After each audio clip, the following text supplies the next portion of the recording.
Lovely. Thank you very much. So first of all, I would like to start by saying a big thank you to IAC for inviting me to talk from the UK, and also to say a big thank you to you, Aphasia Access, for organizing this amazing event, for giving all of us the opportunity to get together and talk about all things aphasia. Okay, so I'm going to talk about a study that we run called Superb, which is about adjustment with aphasia after stroke.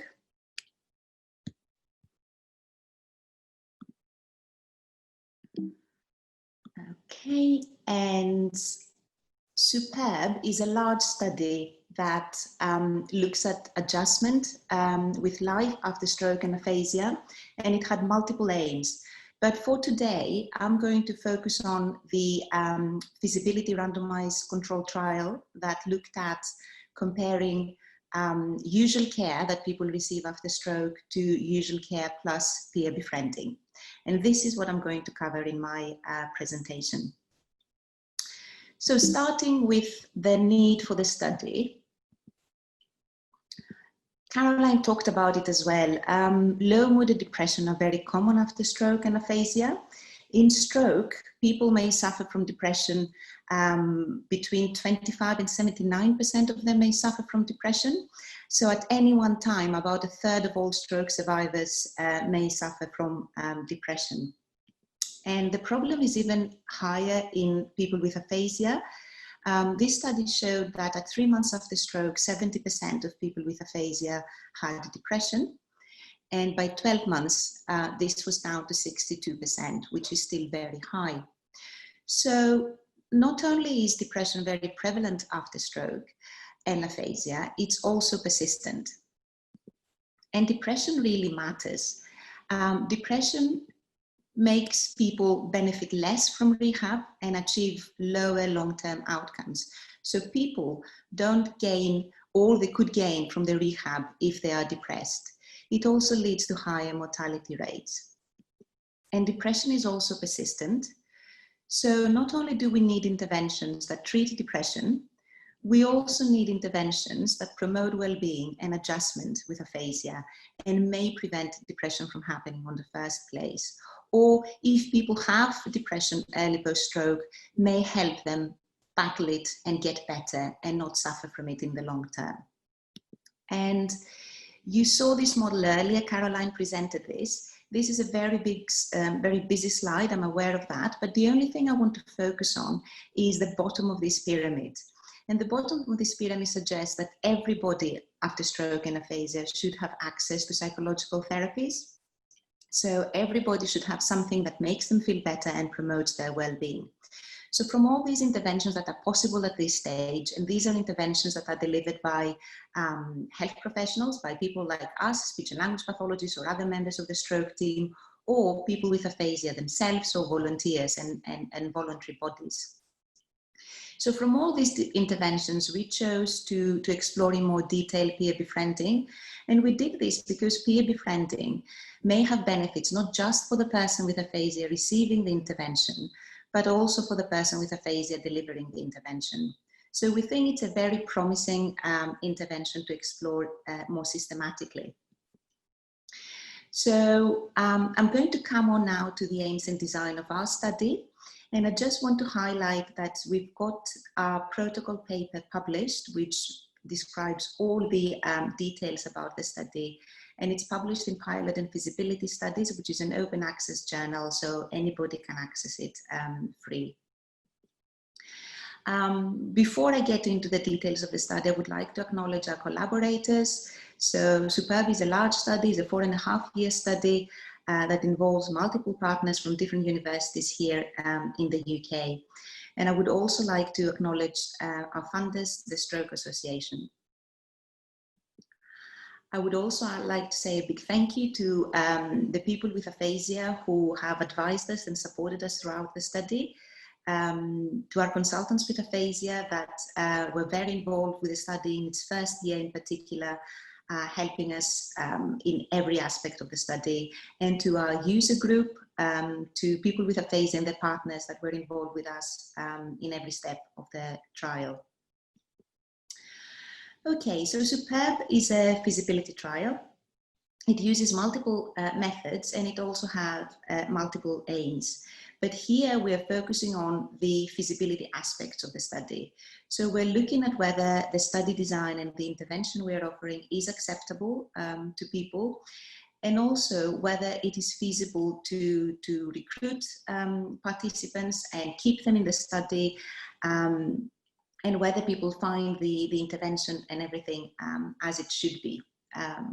We're also looking at outcomes. We're also looking at clinical outcomes. But as SUPERB is a feasibility study, we don't expect big changes between the peer befriending arm of the study and the control arm of the study. We're using clinical outcomes to see whether people can actually complete them, whether they complete them fully, and whether these outcomes pick up changes that are important to people. And also to identify whether any trends, any indications that there may be a benefit for the intervention. Our target population are people who may not have any depression or may have low levels of distress, because this is not a specialist intervention delivered by professionals. This is a general support intervention to help people adjust better to their new identity. And we had multiple work packages in the study. We had a qualitative study, we had an economic evaluation, but what I want to focus on today is a feasibility randomized controlled trial, for which we aimed to recruit about 60 people with aphasia, expecting about 50 of them to complete the study. This is common in stroke and aphasia studies, to lose some people along the way. So we wanted to have about 50 people completing the study. And we also wanted to have the significant others telling us what it's like for them. And also we had the 10 peer befrienders, 10 people with aphasia that we trained to deliver their befriending intervention. And we assessed them at the start of the study, and then 4 months later, when those in the intervention arm had received the befriending intervention, and then again 6 months later to see how they get on, how they're doing a bit further down the line. Okay, so what would we look at in terms of feasibility outcomes? So what we are looking here is whether actually whether we can find people to take part in the study, how many people are eligible to take part, and of those that are eligible, how many agree to take part in the study. And we also look at things like withdrawals, whether we lose people, which may be for various reasons, maybe because they don't want to be involved in the study, which would tell us something about how we do things, or we lose them because they move out of area or for other reasons.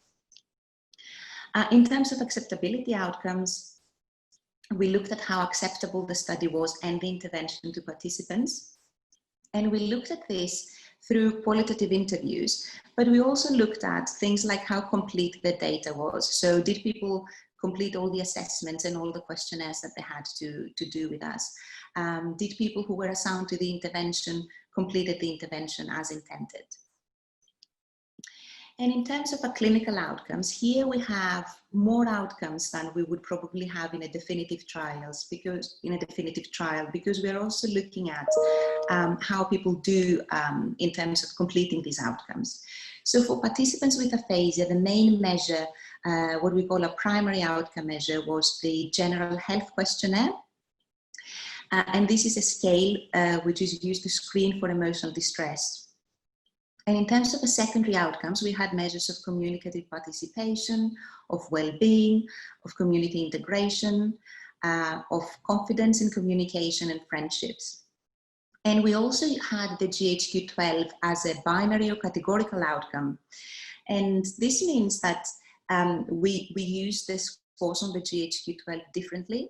So as I said before, this measure is a screening tool. So it can tell us if people score very low on the measure, if they score between 0 and 1 or 2, it means that their mood is fine. They don't have any increased distress. But if they score 3 and above on this measure, they may very well be depressed. So they need to be referred to a specialist, to the doctor or to a psychologist or a psychiatrist to see if they need additional support for depression. And we also looked at outcomes for the significant others. We had a well-being measure, the general health questionnaire as well, a longer version for the significant others, and a burden of stroke scale. And for peer befrienders, again, we looked at well-being and also at community integration and self-efficacy. Okay, so what was our intervention? What was our peer befriending scheme? Referring you back to the paper I mentioned earlier, because it has a detailed description of the intervention for those that are interested to look at it in more detail. But our befriending scheme is based on the Connect peer befriending scheme that we have here in the UK. And we aimed to offer this intervention to people at a time of need. So when people left hospital and they finished with active rehab, and they stopped having people visiting them at home and offering them additional therapies, that's when our peer befriending scheme kicked in. So when active sort of therapies were finished and people were left to contemplate their life after the increased support, increased package of support that people get soon after a stroke and aphasia. And our planned sort of program was that the befrienders would visit the persons with aphasia 6 times over a period of 4 months, and then they would have another optional 2 visits in the next 6 months, just for a more smooth transition to the end of their befriending. In our study, obviously in a peer befriending scheme, it's people with aphasia themselves that deliver the intervention. So we trained our peer befrienders, and they had a handbook that went with the training, and also a handbook for delivering the therapy with resources and materials to help them deliver the therapy. And we also had ongoing supervision. Every month the befrienders would get together with a supervisor and talk about issues or concerns they had or how things are going for them.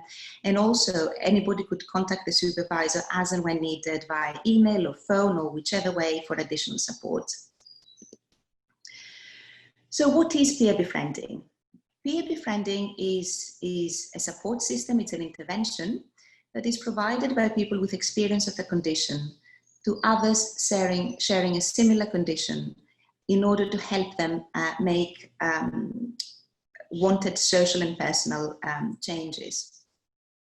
And the peer befrienders can offer acceptance, they can offer respect, empathy, support, companionship, like volunteers can do, or like therapists can do.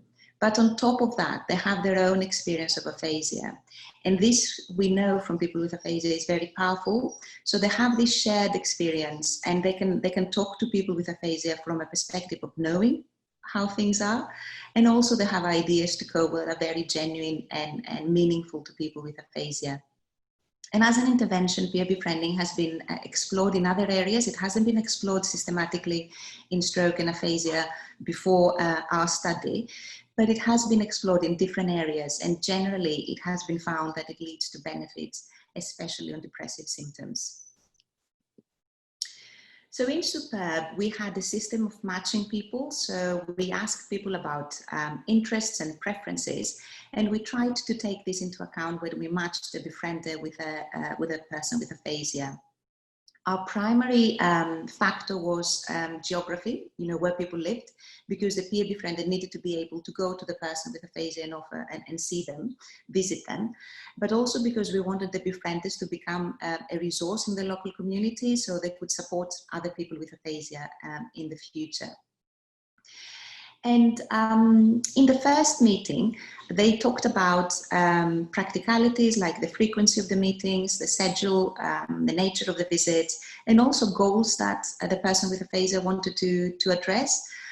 So it could be that they just get together and talk about things and reflect on how things are going, or they might decide to talk about doing more, how the person with aphasia with a more recent stroke can get out of the house more, can perhaps visit a local support group or go to a local cafe, pursue activities that they may want to pursue. And then the other visits focused on the goals that were identified. Okay, so coming on to our outcomes, to what we found in the study.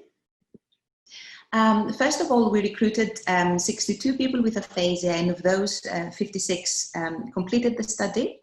So we managed to meet our recruitment target, and we had 28 people in each arm of the study. And both arms of the study were very similar in terms of participant characteristics, and they were very balanced. So we were very happy to have a range of aphasia severities, and actually to have some people who had severe or very severe aphasia, and people of different mobility levels as well. And they were also matched well in terms of demographic characteristics. We also had 48 significant others in the study. Some people with aphasia did not have a significant other to suggest takes part in the study. And our significant others were predominantly partners or spouses of people with aphasia, and they were women in their majority. And we had 10 peer befrienders as we planned. Okay, so coming to the feasibility outcomes. I know this is a very busy slide, so I'm following a sort of traffic light system. The ones that are green are very good, and the ones that are orange are okay, and we need to think about them further in a future study. So about 85% of people who were eligible to take part in the study agreed to take part, and this is good. Sorry, about 85 of those who were eligible, about 85 of those who were screened were eligible, and then about 83% of those who were able, who were eligible to take part in the study consented to take part. We didn't have many withdrawals. About 16% is very typical in stroke studies, and we lost about 16% overall, but we only lost 4 people after they actually started in the study. And 3 of these people actually passed away, unfortunately. So only 1 person withdrew because they didn't want to take part in the study anymore. In terms of acceptability, we looked at how many people completed the study and the outcome measures, and 52 of the 56 people with aphasia completed all the measures. 40 of the significant others completed all the measures. Some of them did not return assessments, and 10 out of 10 peer befrienders completed all the measures that we had. In terms of those who were in the peer arm that completed the intervention as intended, about 81% of our participants completed all the 6 sessions of the intervention, and 93% completed at least 2 sessions. And our qualitative data, we're not looking at those in detail today, but some just highlights. Generally, people told us that they found the study and its processes straightforward, that they were able to complete the outcome measure, that it wasn't a particular burden for them, the assessment sessions, and that those who took part on the intervention were generally very positive about the intervention and would recommend it to others. Now, coming on to the clinical outcomes, again, this is a very busy slide, so I'm going to talk you through it. So on the left-hand side, we have the different measures that we use, and then we look at differences between intervention and control arm of the study at 4 and 10 months. So the measures that are in black didn't pick up any particular differences. There wasn't any substantial difference between the 2 groups. The measure that is in red found an effect for the control group. So in terms of community integration, the control group had better scores than the intervention group. But the other measures, so in terms of emotional well-being and friendships and community participation, the intervention group, those that received the befriending, generally had better scores than those that didn't. And these differences are not significant, which is what we expected in our study. It wasn't powered for significance, but they're the trends we were expecting. And this is looking at the same results, but rather than looking at the actual scores of the people, we're looking at standardized effect sizes, which means that we put all the measures on the same scale. So we have a graph here, and 0 means there is no difference between those that had peer befriending and those that didn't. So the further away the triangles and the circles are, the more of a difference there is between the groups. And as you can see, generally they're close to 0. Those measures that have a triangle, we would expect a beneficial effect for the intervention would be below the line. And those that have a circle, if the intervention arm is doing better, they would be above the line. So the majority of the measures are performing as we planned, but what looks good is the primary outcome measure, which is in the right direction, and this is what we would expect. Now, as I said earlier, we also looked at the GHQ-12 in terms of whether people are depressed or not depressed. So if they score 0 to 2, they're not depressed. If they score 3 and above, it's highly likely that their mood is very low. They may be depressed. So at baseline, our participants were well matched in the two arms of the study. About 45% were not depressed and about 55% were. And then if we look at 4 months, just after the peer befriending intervention, 70% of those in the peer arm were not depressed, versus 60% of those in the usual arm. So in the usual arm, 60% were not depressed and 40% were depressed at 4 months. At 10 months, the data looks similar, but we also see now that the communicative participation item back and communicative participation scale is looking very good. And if we look at the categorical GHQ, these are the same as it were before. And for the people in the usual arm, still 60% are not depressed and 40% are depressed. But we have a very marked difference for those that took part in the peer befriending intervention. So almost 90% of them are not anymore in the depressed range, and only 11% are in the low mood depression category. So this is a marked difference, and it may suggest, first of all, it suggests that it's worth looking at this intervention further, but it may suggest that this intervention has a preventive benefit, may help people not remain depressed or be depressed in the long term. Looking at outcomes for significant others, there was no specific indication that they benefited themselves from the intervention, but also the intervention was of no increased burden to them. And for the peer befrienders, again, they didn't improve on the outcome measures that we used. And what we noticed is that the GHQ-12 score went up.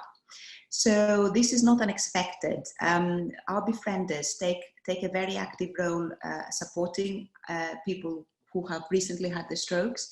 And this is a demanding role, and it takes a lot of effort to support other people and maintain your well-being. So they're still in the well range in terms of the distress scores, but it's something that we need to monitor in a larger trial. Okay, so coming to a close, generally our study showed that the procedures were feasible and acceptable to the participants in the study, and our intervention was feasible and acceptable, which is the important thing. You know, people wanted to have peer befriending when it was offered to them, and they found it useful, and they liked it. There's also preliminary evidence that befriending intervention may lead to benefits in terms of depression, and we need to monitor the well-being of the befrienders. This is important. We need to make sure that they have enough support and supervision to maintain their wellness when supporting other people with aphasia. And it's worth progressing to a full trial, which is something that we plan to do here in the UK. I just want to highlight before I finish that all our resources from Superb will be available on our City Access Resources for Aphasia website, where all the team at City make our resources available.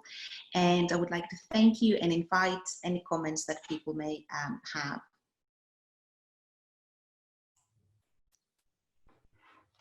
Thank you so much. We totally appreciate it, Katarina. Thank you.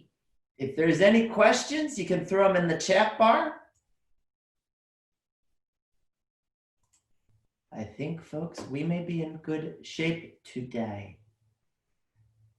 Katarina, I've asked a lot of people this, and I'll ask you as well.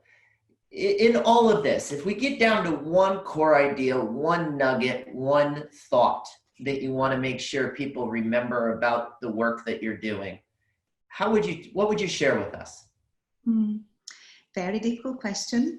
I think it's really important to not just focus as health professionals, not just focus on the specific therapies that we offer. So trying to improve language and communication, or the physiotherapist trying to improve mobility, but thinking of the whole person and trying to promote wellness and their well-being. And a key message from our study on this is that people with aphasia have a very, very special role themselves to play in supporting other people with aphasia to adjust to life after stroke and aphasia. And it's really worth exploring this intervention further. Sure, thank you. One other thing, I'm just trying to work my scroll here. The mouse is not liking me today for some reason. It might have known that I've made it work for 24 straight hours. Here we go. A comment that came through that I wanted to share as well. What terrific work, Katarina, Hilari. I'm so thrilled that you're developing research about what we all know is so valuable in providing peer support. I can't wait to learn more and implement these wonderful ideas with clients, participants, and students. Thank you. Oh, that's lovely. Thank you, that's lovely. That's really nice to hear.